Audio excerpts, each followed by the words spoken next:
Good morning. Thank you for joining me for Rise and Shine with Miko today. I just want to say how appreciative of each and every single one of you for tuning in, for watching this later if you're just tuning in later. It means a lot to me, and I do hope that you guys are getting value. You guys can always let me know what you want me to talk about, but today I want to discuss talk to those of you who are especially highly ambitious. I'm still one of those people. I'm super ambitious. Like, I have huge goals, huge vision, and I've always been this way from a very young age. Always been super ambitious. In school, I always want to be the best, always get the good grades. Like in high school, I was a salutatorian. Like, I was ranked number 2 in my class along with my twin sister, and pretty bummed that we didn't get valedictorian, like number 1. So if you are highly ambitious, like, I want you to really ask yourself, what is driving your ambition? What's really driving your ambition?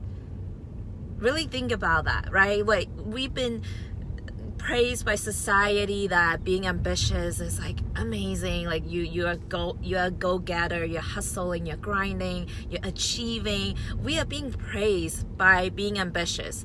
But actually, what I realized, the more ambitious you are, that actually tends to be the more wounded you actually are inside. Right? A lot of times that ambition is actually being driven by something missing in you. And I'm speaking that for myself. I know that was true for myself. What was really driving my ambition was actually the feeling of unloved, unworthiness. So I thought that by me achieving things, by me getting the good grades, by me going into UC Berkeley, that was going to make me feel a sense of worthiness.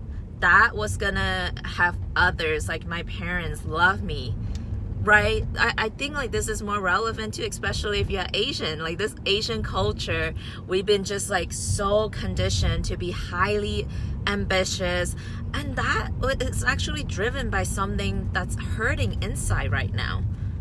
Something made you feel that you weren't loved, that you weren't worthy unless you can achieve certain things in your life.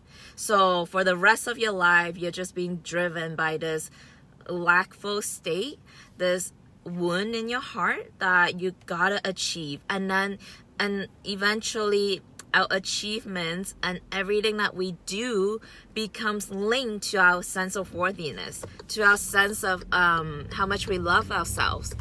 It became our identity. But all of that is not true. Like, all of that is not true. Your worthiness doesn't depend on your achievements. It's just that society and others have taught us that, yeah, it is, right? So that's why, like, when we don't achieve certain things, immediately we jump into the conclusion to say something is wrong about us, right? We immediately create a story about what is wrong with me, what did I do wrong, and it doesn't even go together. Your achievements have nothing to do with like who you are, your worthiness, and your level of self-love, right? So, and I see this in myself too. When I don't achieve certain things, when I don't achieve a certain outcome that I have intended, that I wanted to achieve, I still catch myself falling back into those patterns, falling back into those stories of like, what's wrong with me? Why did I not do better? And that conversation is so toxic. It's so unhealthy. Like, it just takes a huge toll on your mental, emotional, physical health. If that conversation is always in the back of your mind, like saying you're not good enough, you suck, you should have done better, right? Like, that conversation is in the back of so many of highly ambitious people's minds. So you really gotta question, what's driving my ambition? Why am I so ambitious? Like, what's the root cause, the underlying foundation underneath all of my ambition? If it's coming from a place where you're just trying to prove your worth, that you're just trying to prove that you're good enough, that you're just trying to seek love and approval and validation from another person, eventually you're gonna get burned out. Eventually you're gonna wanna give up, because that's not sustainable long term. Maybe it's gonna push you to a certain level, but eventually you're gonna get to a place where you just feel empty inside. And that's why we see people like celebrities or highly successful people on the outside, they're not happy on the inside, because they're constantly chasing the wrong things, seeking the wrong things for a sense of what's missing in here that cannot ever be fulfilled by something outside of them. Right? That job, that promotion, that relationship, that money, none of that is actually going to fill up that void in your heart that's driving your ambition. So you gotta really understand what's driving that first. You gotta have the clarity. You gotta be aware what's the underlying foundation behind all of your ambitious tendencies, and then you gotta do the necessary inner work to fill up that void first in yourself, so that you're not depending on your achievements, you're not depending on what you're able to achieve to feel a sense of worthiness, right? And then you will no longer attach and link your good morning, Stephanie. I love seeing you on my live streams.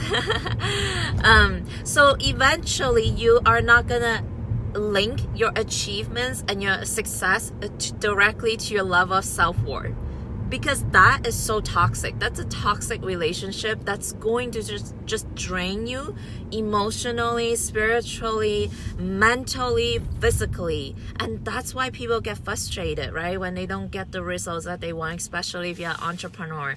That's why they feel rejected when people say no to them. And you just gotta detach. You gotta be so objective. You gotta be... There's a really good saying by one of my coaches, Chris Britton. She said that you, woman listening, if you're a highly ambitious woman building a business, are you a business woman, or are you a woman with a business? That's different.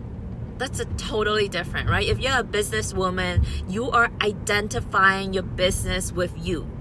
But if you're a woman with a business, or if you're a man with a business, you are just a person that's building a business, right? So that when something doesn't work out in your business, you don't immediately jump into the conclusion and say that something is wrong with me. Oh my gosh, I'm seeing a bunch of cows on the fields next to me. Oh, that's so precious. Okay, Stephanie, thanks so much for your knowledge and sharing info. I'm so glad that it's helpful. Like, always let me know what's landing for you. Let me know what's helping you.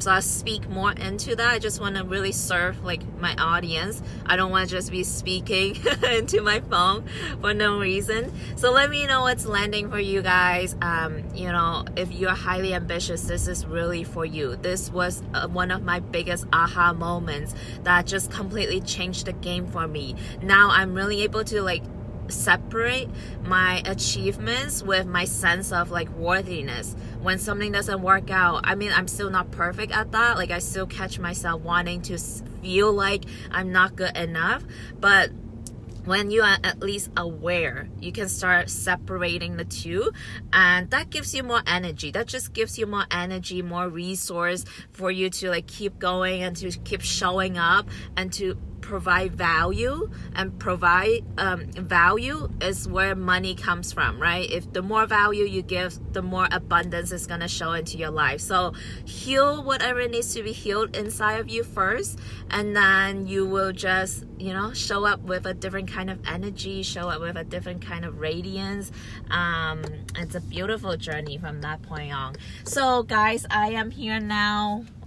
getting ready to go for a little hike. So I will talk to you guys later for Ask Miko Anything. Make sure to come with all your questions, and I will see you guys then. I'm sending so much love from me to you, and I'll see you soon.